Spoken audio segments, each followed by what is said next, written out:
సైన్యములకు అధిపతి అయిన యెహోవా నామములో మీ అందరికి కూడా శుభములు పలుకుతూ నేటి బంగారు పరగ ధ్యానంలో మరి కొన్ని ఆత్మీయ జీవిత సత్యాలను తెలుసుకొని కనిపెట్టుట, ఎదురు చూచుట, దానిలో ఔన్నత్యం, దాని యొక్క దీవెన తెలుసుకుందాం. అయితే మనకు నచ్చితే ఎన్ని లోపాలున్నా మనం పట్టించుకోం కదా. నచ్చినప్పుడు మరి ఎన్ని లోపాలు వెతుకుతూనే ఉంటాం. అది మన మానవ సహజం. మరి మనుషులు ఎప్పుడు ఎలా ఉంటారో తెలియదు, ఎప్పుడు దండలు వేస్తారో తెలియదు, ఎప్పుడు నిందలు వేస్తారో తెలియదు కనుక పొగడ్తలకు పొంగిపోకూడదు, మరి నిందలకు కుంగిపోకూడదు. మరి ఈ లోకంలో మంచి అనేది మంచు లాంటిదట, రోజు రోజు కరిగిపోతుంది. చెడు అనేది చెత్త లాంటిది, రోజు రోజుకి పెరిగిపోతుంది. కాబట్టి మంచిని పెంచుకుందాం. లక్ష్యం కోసం అలుపెరగగా శ్రమిస్తే నేడు కాకపోయినా రేపైనా విజయం తప్పకుండా వస్తుంది. మరి అందుకే పౌలు గురు యొద్దకే పరిగెత్తున్నాడు, లక్ష్యం కోసం పరిగెత్తాడు. మనం కూడా నిత్యత్వం కోసమే మనం ఎదురు చూడాలి. ఓర్పు గంచిన గొప్ప ప్రార్థన మరొకటి లేదన్నాడు ఒక భక్తుడు. మన ఆలోచనలు ఆదర్శంతో నింపుకోవాలి, అప్పుడు వాటిని స్మరించాలి. అందుకనే దివారాత్రము ధ్యానించేవాడు ధన్యుడు అన్నాడు. గమ్యం అనేది ఒక అవకాశం కాదు, ఎన్నుకోవాల్సిన లక్ష్యం. అది ఎదురు చూడవలసిన వస్తువు కాదు, కృషితో చేయాలి మనం. అందుకంటే వాక్యము, ప్రార్థన, సహవాసంలో ఎడతెక్క ఉంటూ మరి వాక్యంలో ధ్యానం చేస్తూ ఉండిపోవడమే మన గమ్యం కావాలి. కాలం వృధా చేయడం అంటే నిన్ను నువ్వు దోపిడీ చేసుకోవడమే. అందుకని కాలం సద్వినియోగం చేసుకోవాలని బైబిల్ చెప్తుంది. అదే మరి ఎటువంటి వారితో ఎలా ఉండాలో కొన్ని గాయాలు నేర్పిస్తాయి. ఎదురు దెబ్బలు, కాలికి దెబ్బ తగిలితే ఎలా నడవాలో తెలుస్తుంది కదా. మగవారి అందమట వారి సంపాదనలో ఉండదు, కానీ స్త్రీకి ఇచ్చే గౌరవంలో ఉంటుందట. అది ఎంత మంచి సత్యము. ఆడవారి అందం కూడా వారి ముఖంలో ఉండదు, కానీ వారి నిజమైన ప్రేమలో, నడతలో ఉంటుందట. మోసం చేసే మార్గాలు మనం నేర్చుకోవడం కంటే కష్టపడే మార్గం ఒక్కటి నేర్చుకుంటే అందరూ కూడా, నమ్ముకున్న వారు కూడా అందంగా ఉంటారు. మనసు చెప్పినట్లు మనం వినటం కాదు, మనం చెప్పినట్టు మనసు వినేలాగా మనం లోపరుచుకోవాలి. తరచుగా ప్రార్థించాలి, ఎందుకంటే ప్రార్థన ఆత్మకు కవచంగా, దేవునికి బలిగా మరియు సాతానుకు శాపంగా ఉంటుంది కదా. తెల్లవారుజామున దేవుని నుండి పరిగెత్తేవాడు మిగిలిన దినమంతా ఆయనను కనుగొనలేడు. ప్రార్థన మనిషిని పాపం నుంచి విరవింపజేస్తుంది, పాపం మనిషిని ప్రార్థన నుంచి విరవింపజేస్తుందని గుర్తుంచుకోవాలి. ప్రపంచంలో ఉన్న మనుషులందరూ వ్యతిరేకించిన దేవుడు చెప్పిందే ఉత్తమమైంది, శ్రేష్టమైంది, అదే చేయాలి. ప్రార్థన హృదయంలో లేని మాటలు ఉపయోగించే కంటే మాటలు లేకుండా హృదయాన్ని ఉపయోగించడం శ్రేష్టం. దయగల పదాలు చిన్నవి మరియు మాట్లాడటం సులభం, కాబట్టి ప్రతిధ్వనులు మాత్రం అంతులేనివి. మీరు ఒకరిని చూసి చిరునవ్వు నవ్విన ప్రతిసారి అది ఒక ప్రేమ చర్య, ఆ వ్యక్తికి బహుమతి మరియు ఒక అందమైన విషయం అని గుర్తుంచుకోవాలి. నిన్న పోయింది, రేపు ఇంకా రాలేదు, మనకి ఈరోజు మాత్రమే ఉంది. దాన్ని మనం మంచి మనసుతో ప్రారంభిద్దాం. దేవుడు సత్యం, జీవితం దాని నీడ. మరి మనం ఇతర దుఃఖాన్ని చూసి సంతోషించే వాళ్ళు మూర్ఖులట. మర్యాదగా వినటంలో, వివేకంతో సమాధానం ఇవ్వడంలో, ప్రశాంతంగా ఆలోచించడంలో, నిష్పాక్షికంగా నిర్ణయం తీసుకోవడం ప్రతి వ్యక్తికి అవసరం. మరి మనం మన నిరుపేదమని ఎప్పుడు అనుకోకూడదు. ధనము నిజమైన శక్తి కాదు, మంచితనము, పవిత్రతలే నిజమైన భక్తి. అయితే మనం ఈ దినాన్న మరి కనిపెట్టడం, ఎదురు చూడటం అనే అనుభవంలో బైబిల్ పరంగా ఆయా సందర్భాల్లో మరి ఏ రకంగా కనిపెట్టి అనుభవాలు పొందారో చూద్దాం. దేవుని మెల్లగా మాట్లాడినప్పుడు వినాలి, మనం కనిపెట్టి వినాలి. ఆత్మఫలాలు మనలో నుండి ఉబ్బికి వస్తాయి. అసాధారణంగా ప్రేమలో ఔన్నత్యాన్ని గమనిస్తే శత్రువును కూడా ప్రేమించగలం. ప్రతికూలతలో కూడా సంతోషం దొరుకుతుంది, ప్రశాంతత దొరుకుతుంది. ఓర్పుతోనే పొందాలి. మరి అందుకనే తుఫాన్లు కూడా ప్రశాంతంగా ఉండగలం. ఓర్పుతో మెల్లని స్వరాన్ని వినటానికి నేర్చుకోవాలి. మరి మరి అగ్నిలో నడిచిన జ్వాలకు కాల్చవు కదా. శోధించిన తర్వాత మరి దీనిగా మరి సువర్ణంగా మార్చగలదు.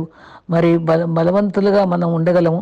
ఆయన ఓర్పుతో ఆయన దగ్గర కనిపెట్టి మెల్లని స్వరాన్ని వినటానికి నేర్చుకోవడానికి ఇష్టపడాలి. మరి ఈ అనేక మంది విశ్వాసులు కనిపెట్టినప్పుడు మరి ఎన్నో అద్భుతాలు చూశారు. ఇస్సాకు జీవితంలో ఎంత చక్కగా కనిపెట్టాడు చూడండి. ఆదికాండం 26లో మరొక కరువు, రెండుసారి కరువు వస్తుంది. ఆ పంటలు లేవు అక్కడ. అక్కడ అంత ఏ రకమైన అనుభవాలు లేనప్పుడు ఎంతో నమ్మకంగా భూమి సేద్యం చేసి మరి విత్తనాలు వేసి రెడీగా ఉంచాడు అన్నమాట. అప్పుడు ప్రభు వర్షం ఇచ్చినప్పుడు 100% ఫలాన్ని పొందుకున్నాడు. అంటే తన పని తను నమ్మకంగా చేసినప్పుడు దేవుడు తన పని చేస్తాడని మనం ఇస్సాకు నుండి నేర్చుకోవాలి. మన చేతికి వచ్చిన పని మనం నమ్మకంగా చేయడంలో గొప్ప అన్నత్యం ఉంటుంది, దీవెన ఉంటుంది అన్నమాట. అందరూ ఆశ్చర్యపడ్డారు, ఎలా చేయగలిగామని. నా పని భూమిని దున్నటం కాబట్టి అది చేశాను, నా పని నమ్మకంగా చేసేటప్పటికీ ఆయన పని ఆయన చేసుకున్నాడు అని చెప్తారు. అయితే సంవత్సరాలు ముందే విత్తాడు, ముందే అన్ని సిద్ధపరచుకుంచుకున్నాడు కాబట్టి దేవుడు దీవెన పొందాడు. తర్వాత ఎరుకో గోడల టైంలో కూడా లోపలికి వెలుపుడు రాకుండా ఎరుకో గోడల ద్వారాలు మూసివేసేస్తే ఎవరు ప్రవేశించలేనప్పుడు 7 సార్లు తిరిగి, ఎంత కష్టమండి. చివరి రోజు రోజు ఒక్కొక్క ఒక్కొక్కసారి తిరగటం పర్లేదు, కానీ అన్ని లక్షల మంది పిల్లలతో ఒక్క రోజులోనే 7 సార్లు తిరగటం అంటే ఎంత చురుగ్గా పరిగెత్తాలి. అలా తిరిగి సణుక్కోకుండా విసుక్కోకుండా కనిపెట్టి ఆయన దీవెని ఇస్తాడు, అద్భుతంగా జవాబిస్తాడనే నిరీక్షణతో వాళ్ళు చేయబట్టే వాళ్ళ కేకలు వేయమన్నప్పుడే వేశారు, నడవమన్నప్పుడు నడిచారు. ఎంత అద్భుతాన్ని చూడగలిగారు. ఎరుకో సందర్భంలో మరి అన్ని సార్లు చేసి అద్భుతాలు చూశారు కదా. అదే రీతిగా 1 రాజుల గ్రంథంలో కూడా 84 మంది అన్య దేవతల్ని ప్రభావితం చేసిన ఏలియా గొప్ప అనుభవం, సవాళ్ళు ఎదుర్కొన్నాడు. ఎంతకాలం ద్వంద్వ మనసుతో ఉంటారు మీరు అని చెప్పి అక్కడ వాళ్ళందరినీ కూడా ఎంత ధైర్యంగా సమకూర్చాడు. సమకూర్చిన తర్వాత సర్వశక్తిగా మంతుని యొక్క మహిమను బయలుపరిచాడు. అక్కడ 18:26లో ఉదయం మొదలుకొని ప్రార్థన చేస్తూ గంతులు వేశారు, విగ్రహాలన్నిటికీ వాళ్ళందరూ కూడా కేకలు వేస్తూ ఉంటే మరి నిద్రపోతున్నాడేమో అని సవాలు చేస్తూ తను మాత్రం కందకాన్ని చక్కగా అమర్చి తవ్వి నీళ్లు పోసి దానికి మాంసం కూడా తడిపేసి అప్పుడు ప్రభు ఎంత అద్భుతంగా ఒక చిన్న ప్రార్థన చేసి అంతటినీ మండించేటువంటి పూర్తి చేసే గొప్ప శక్తిని అక్కడ అందరూ చూడగలిగేటట్టుగా ఏలియా చేసిన గొప్ప సవాళ్ళు ఎంతో గొప్పదండి. అది కనిపెట్టి ప్రభు కొరకు మరి నిరీక్షణతో, ధైర్యంతో, విశ్వాసంతో నిలబడినటువంటి ఏలియాని మనం ఎప్పుడు గుర్తుంచుకోవాలి. యాకోబు పత్రికలో కూడా ఆసక్తితో ప్రార్థన గురించి జ్ఞాపకం చేసుకున్నాం. ఎలీషా కూడా అట్లాగే ఒక పేద విధవరాలు అప్పులు తీర్చగలిగాడు. కొంచెం నూనె ఉంది, ఆమె కూడా ఎదురు తిరగలేదు, అనుమానపడలేదు, నిరీక్షణతో చూసింది. ఏదో కనిపెట్టి దైవ సేవకుడు ఏదో సహాయం చేస్తాడని ఆయన ఏం చెప్తే చేయడానికి ఎదురు మాట్లాడకుండా చేసింది. మనం ఈ అనుభవాల ద్వారా మనం అన్ని పాఠాలు నేర్చుకోవాలి. ఎదురు చెప్పకూడదు, సనకూడదు, కనిపెట్టి చూడాలి. ఆయన ఇచ్చే దీవెనకు అసాధ్యమైంది కూడా ఇచ్చే అనుభవాల్లో మనం ఓపిక కనిపెట్టి జవాబు పొందాలి. మరి 6 బాణాలు నీటితో ముంచినప్పుడు ఆడ నోరట్లా, ఇదేంటి నీళ్లు నింపమన్నాడు, అడగలేదు. నింపిన తర్వాత వాళ్ళు ద్రాక్షరసంగా మారినప్పుడు కూడా గమనించుకుని వారు ఇలా మారింది ఏంటి అనుకోలేదు. అది ఎలా చెప్తే వాళ్ళు వడ్డించేశారు, ఎంతో ఆశ్చర్యపడ్డారు.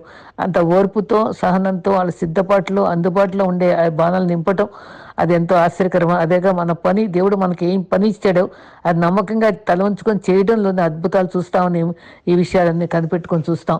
మరి కనిపెట్టుకుని మనం శ్రమలో, కష్టాల్లో కూడా ఎందుకు మాకే ఈ శ్రమలు, ఎన్నో బాధలని మనం ఓర్పు లేకుండా ఎన్నోసార్లు ఎంత చేసినా కనిపెట్టినా సరే మా ద్వారాలు మూసుకుపోయినా ఏంటని మనం ఎన్నోసార్లు సణుకునే వారంగా ఉంటాం. కానీ ప్రభువు మరి మోషే మరి తను యవనస్తుడిగా ఉన్నప్పుడు తను ఐగుప్తులను చంపినప్పుడు, తర్వాత పారిపోయినప్పుడు ఎవరు తన దగ్గర రాలా, అందరూ మర్చిపోయారు అనుకున్నారు. కానీ ప్రభు తన్ని ఒంటరిగా కనిపెట్టే దినాలను 40 సంవత్సరాలు తను ఎంతగా మార్చుకుని తన కోపాన్ని, తన క్రోధాన్ని, ఆవేశాన్ని అణిచి అందరినీ రక్షించడానికి సమర్థుడిగా తీర్చిదిద్ది బర్నింగ్ బుష్తో మాట్లాడి తనకి ఎంత గొప్ప నాయకుడిగా చేశాడు చూడండి. కనిపెట్టి దేవుడు ఎంత కాలం తనకు తరబిది ఇచ్చాడో మనం గమనించుకుంటున్నాం. మరి మన కోపాలని, తాపాలని అణిచివేయడానికి కొన్నిసార్లు మన కష్టాలు, మౌనాలు, సహనాలు మనం చూపిస్తాం. కానీ యెహోవా కొరకు సహనంతో కనిపెడితే ఆయన మనం బాధలన్నిటిలో నుంచి విడిపించే దేవుడు. దేవుడు నాకున్నాడని ఓర్పుతో మెల్లని స్వరంతో కనిపెట్టాలి. మరి దేవుడు స్వరం వినిపడటం, ఆయన లోపల అంతరాత్మతో మనం మాట్లాడే స్వరాన్ని కనిపెట్టి వినటం మనం నేర్చుకోవాలి. వేచి ఉండేట్లోని ఆశీర్వాదం ఉంది. ఎవరికైనా కనిపెట్టడంలో విసుగుత రావచ్చు, అలక్ష్యం చేయడు. కనిపెట్టే సమయంలో ఆశ తగ్గిపోయి ఓర్పు లేని వరంగా ఉండకూడదు, పారిపోయి చిరాకు పడకూడదు. అప్పుడు ఆశతో కనిపెట్టి మరి దీవెనలు పొందుకోవాలి. ఆశల ప్రాణాన్ని తృప్తిపరుస్తాడు. ఇప్పుడే జవాబు రావాలి అని ఇన్స్టెంట్గా అనుకోకూడదు. మరి పరిచర్యలో నిమ్మళంగా ప్రభు ఎంతో నిదానంగా పనులు చేశాడు. ఎప్పుడు గాబరాగా చేయలేదు. భయపడకు, నీకు తోడే ఉన్నా అన్నాడు. మరి ఇచ్చిన వాగ్దానాలు నమ్ముకోదగినవి. ప్రతి వ్యక్తి వాగ్దానాలు ఉంటాయి. ఆ వాగ్దానాలు గట్టిగా పట్టుకోవాలి. మన జీవితంలో ఇచ్చిన వాగ్దానాలు మనం గుర్తుపెట్టుకుని రాసుకొని దాన్ని మరి ప్రతి సంవత్సరం అంతా కూడా వాగ్దానాల ఆధారంగా మనం దేవుని ప్రార్థిస్తూ సాగిపోవాలి. దేవుడు వాగ్దానాలు ఇస్తే ప్రతి సంవత్సరం మనకు వాగ్దానాలు ఉంటాయండి. ఆ సంవత్సరం చేసిన వాగ్దానం ఎప్పుడూ మర్చిపోకూడదు. దాచుకుని దాన్ని అవలంబిస్తూ దానిలో గొప్ప ఔన్నత్యాన్ని అనుభవించడానికి ఇష్టపడాలి. వాగ్దానాలు సైతాన్ని ఇష్టపడ్డు. అది రోడ్డు పక్కన ఎత్తుకుపోయినటువంటి విత్తనాల్లాగా మన వాగ్దానాలు ఎత్తుకుపోతాడు మన హృదయాల నుంచి. ఓర్పుతో కనిపెట్టాలి. గొలియాత్ని చంపాక వెంటనే రాజు కాలేదు కదా దావీదు. ఎంత భయంకరంగా 15 సంవత్సరాల దాకా కనిపెట్టుకునే ఉన్నాడు.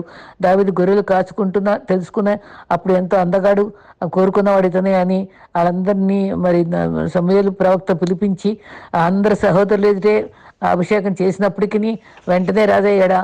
ఎంతగానో మరి ఆ రకంగా మరి ఓర్పుతో కనిపెట్టిని.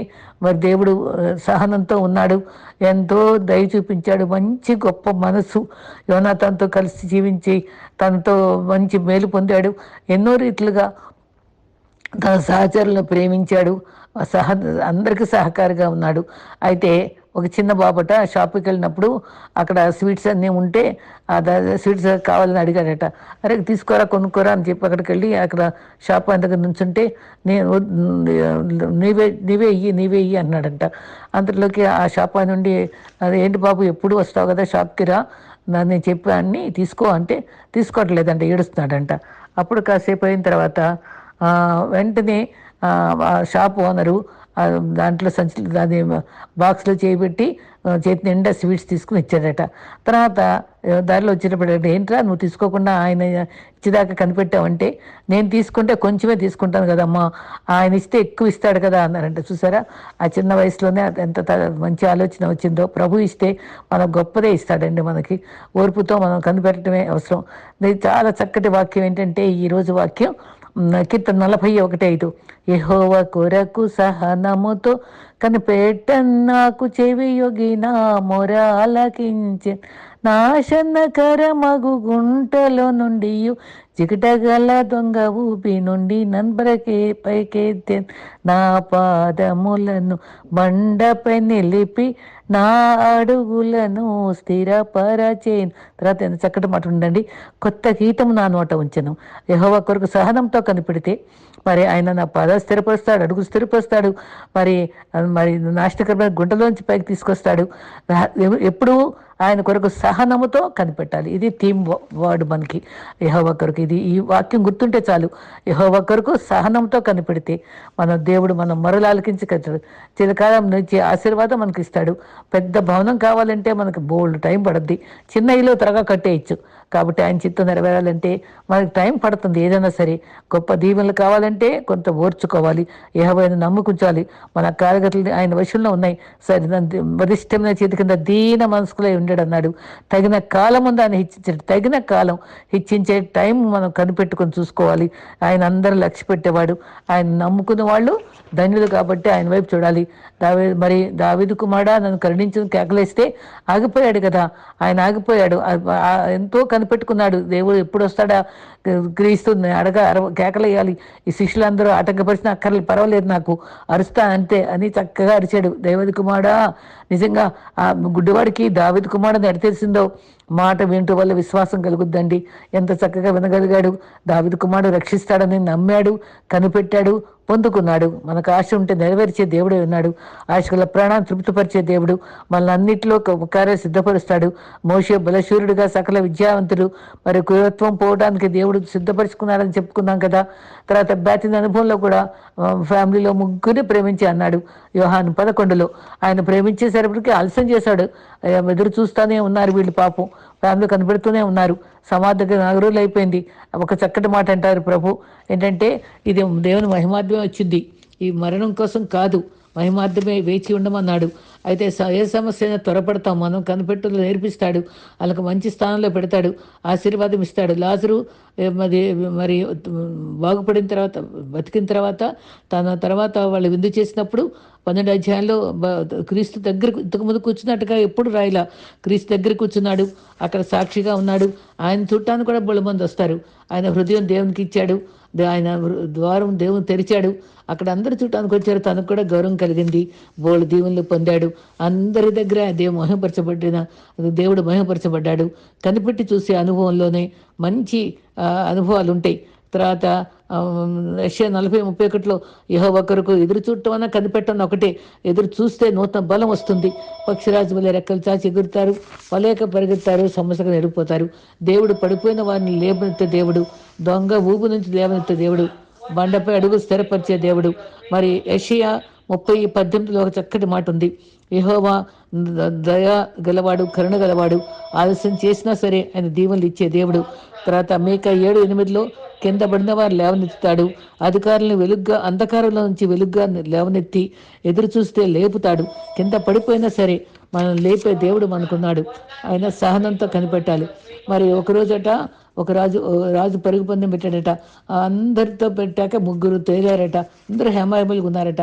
ఆ 3లో నుంచి ఎవరిని ఎన్నుకోవాలో తన వారసుడు కానీ మరి ఆ 3కి కూడా ఒక మంత్రిని పంపి ఆ 3 చెవుల్లో ప్రభు అంటే రాజుగారు ఎప్పుడు మీకు సిగ్నల్ ఇస్తాడో మీకు ప్రత్యేకంగా ఇస్తాడు, అప్పుడే మీరు పరిగెత్తడం మొదలుపెట్టండి అని 3కి విడివిడిగా చెప్పాడట. సరే, అంతట్లోకి ఒక జనరల్ సిగ్నల్ ఏదో వచ్చిందట. వచ్చి రాగానే అదే దేవుడు రాజు ఇచ్చిన సిగ్నల్ అనుకుని మొదటి వాడు పరిగెత్తడం మొదలెట్టాడట. వాడు పరిగెత్తిపోతున్నాడని అమ్మో నేను ఓడిపోతానేమని రెండో వాడు కూడా ఆయన చూసి వాడు పరిగెత్తాడట. అలా ఒకళ్ళు పరిగెత్తు ఉంటే మూడో వాడు పరిగెత్తకుండా అలాగే కూర్చుని ఉన్నాడట. సరే, ఇద్దరు కూడా పరిగెత్తుకుంటూ వస్తే అబ్బా ఎంత చక్కగా పరిగెత్తారని రాజు అభినందిస్తూ వాళ్ళిద్దరిని చూస్తూ ఉంటూ మరి మూడో వాడిని అడిగారట, ఏంట్రా నువ్వు వెళ్ళలేదేంటి, నువ్వు పరిగెత్తలేదే అంటే, అయ్యా మీ సిగ్నల్ కోసం నేను కనిపెట్టాను, మీ దగ్గర నుంచి రావాలన్నారు, ఈ సిగ్నల్ ఎక్కడి నుంచి వచ్చింది, ఈ సిగ్నల్ మీ దగ్గర నుంచి వస్తేనే నేను పరిగెత్తడానికి నేను సిద్ధపడ్డాను, నేను ఆటగాడిని అని చెప్పి అనేటప్పటికీ, నా కుమారుడా నీవే నా వారసుడివి అని చెప్పన్నారట. నువ్వు కనిపెట్టడంలో నీ ఎంత ఓర్పుగా ఉంటావో అని ఇది కూడా నేను పరీక్ష చేయడానికి నేను గమనించాను ఆయన, నీవు దాంట్లో గెలిచావు అని చెప్పారు. నిజమే, ప్రభు కొరకు ఆ నలుగురి కోసం కాదు, రాజీపట్టం కాదు, మనం అదే ఆ పరీక్షలో మనం నెగ్గటానికి కనిపెట్టడంలో ఓర్పుతో ఉంటాం. దేవుడు చూసే దేవుడు. కనిపెట్టడంలో 37:7 కీర్తనలో యెహోవా యందు ఎదుట మౌనంగా ఉండి కనిపెట్టాలి, తన మార్గమందు వర్ధిల్లట చూసి వ్యసన పడకూడదు. కొన్నిసార్లు ఉద్యోగాల్లో కూడా వేరే వాళ్ళకి ప్రమోషన్ ఇచ్చి దేవుని బిడ్డలకు నష్టపడే వాళ్ళంగా ఉంటాం. సడన్గా వాళ్ళలో తప్పు గమనించి వాళ్ళని ట్రాన్స్ఫర్ చేయడము, వాళ్ళని సస్పెండ్ చేశాక ఎవరైతే నష్టపడ్డారో వాళ్ళకే ఆ ప్రమోషన్ ఇవ్వడం జరగటం కనిపెట్టుకోవడం వల్ల, సహనంతో కనిపెట్టడం వల్ల అటువంటి అద్భుతాలు ఎన్నో మన విశ్వాసంలో చూస్తున్నాం. అలాగే ప్రభువు క్షమించే దేవుడు, ప్రేమించే దేవుడు, కనిపెట్టి దీవించే దేవుడు, మరి ఎన్నో రకాలుగా మనల్ని ధైర్యంతో నిబ్బరంతో ఉంచే దేవుడు, మనకు అంత గొప్ప దేవుడు ఉన్నాడు. కాబట్టి సహనంతో కనిపెడదాం. నయోమి రూత్తో మాట్లాడుతుంది, నువ్వు మౌనంగా ఉండు, ఆయన పని ముగించే వరకు ఆయన ఊరుకోడు. ప్రభు నిజంగానే మనలో గొప్ప కార్యం చేసే వరకు ఆయన ఊరుకోడు. మనం మౌనంగా కనిపెట్ట నేర్చుకుందాం. ఆలస్యమైనా సరే అద్భుతమైన దీవెనలు ఇస్తాడు. మరి మన ప్రభు కొరకు మనం కనిపెట్టాలి. సోలిపోవలేదు, సోలిపోవద్దు, కనిపెట్టి సోలిపోకూడదు. జవాబిచ్చి ఆదరించే దేవుడు ఉంటాడు. కనిపెట్టి వారికి ఆశీర్వాదం ఉంటుంది, దీవించి పంపుతాడు. తర్వాత మన కన్ను, చెవి, ఆలోచన ఆయన వైపే చూడాలి. ఎప్పుడు ఆయన స్వరం మెల్లగా ఉంటుందో అది వినటానికి ఇష్టపడాలి. పూర్తిగా దేవుని మాటపై నమ్ముకుని కనిపెట్టి ఆ పరిశుద్ధాత్ముడు వెళ్ళని స్వరంతో పలికించేటువంటి మాట ద్వారా మన దేవుని చిత్తానుసారంగా మనం జీవిస్తే మన నిత్యత్వంలో ఎంతో సంతోషంగా, ధైర్యంగా, చక్కని విశ్వాసయాత్రగా భూలోకంలో పరలోకంలో కూడా నిర్భయంగా జీవించడానికి దేవుడు మన కృపనిస్తాడు. ఆ కనిపెట్టేటువంటి దీవెన, ఆయన ఆశీర్వాదాలు పొందుకునే అర్హత ప్రభు మన